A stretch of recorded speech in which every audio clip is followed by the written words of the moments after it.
किताब साम्राज्य की मौत में अगर औरतों को साम्राज्य ताकतों के हाथों जुल्म व जबर का शिकार दिखाया गया है, तो इसमें बाज़ दफ़ा औरतों को महज उनके लिबास, जिस्मानी हैसियत या समाजी मकाम की बुनियाद पर जलील करने की हिकमत अमली का जिक्र भी किया जाता है।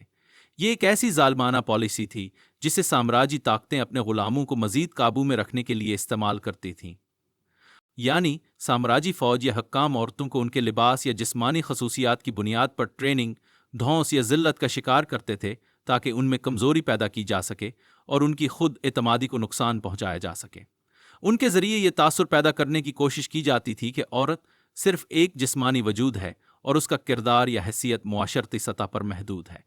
इस किस्म के ट्रेनिंग और तनकीद के जरिए औरतों को मजीद कमजोर बनाया जाता था ताकि वो अपने हकूक के लिए आवाज न उठा सकें और साम्राज्य निज़ाम के खिलाफ बगावत ना करें।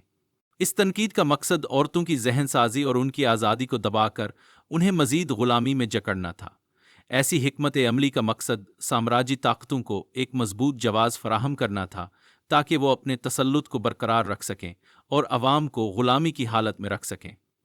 किताब साम्राज्य की मौत में औरतों के किरदार को इस तरह पेश किया गया है कि वो ना सिर्फ अपने हकूक के लिए लड़ती हैं, बल्कि वो साम्राज्य ताकतों के खिलाफ मज़ाहमत में भी अहम किरदार अदा करती हैं।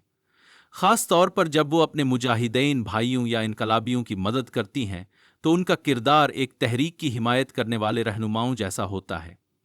एक मालूमात की फराहमी, औरतें दुश्मन की सफ़ों में मौजूद मालूमात का पता लगाती थीं और अपने मुजाहिदीन तक पहुंचा देती थीं। उन मालूमात की मदद से वो दुश्मन की हिकमत अमली को नाकाम बनाने में मुआवनत फराहम करती।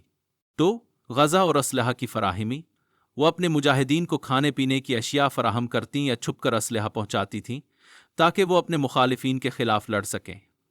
3. जासूसी। औरतें साम्राज्य फौज के दरमियान जासूसी करती थीं और अहम इत्तलात इकट्ठी करके अपने मुजाहिदीन तक पहुंचा देती थीं। इस तरह वो जंग की हिकमत अमली के अहम हिस्से में हिस्सा डालती थीं। 4. दुश्मन को गुमराह करना। औरतें दुश्मन को गुमराह करने और उनकी तवज्जो हटाने के लिए मुख्तलिफ तरीके इस्तेमाल करती थीं। वो अपने लिबास और रवैये का फ़ायदा उठाकर दुश्मन की तवज्जो को भटकाती थीं ताकि मुजाहिदीन को जंग में ज़्यादा आज़ादी हासिल हो।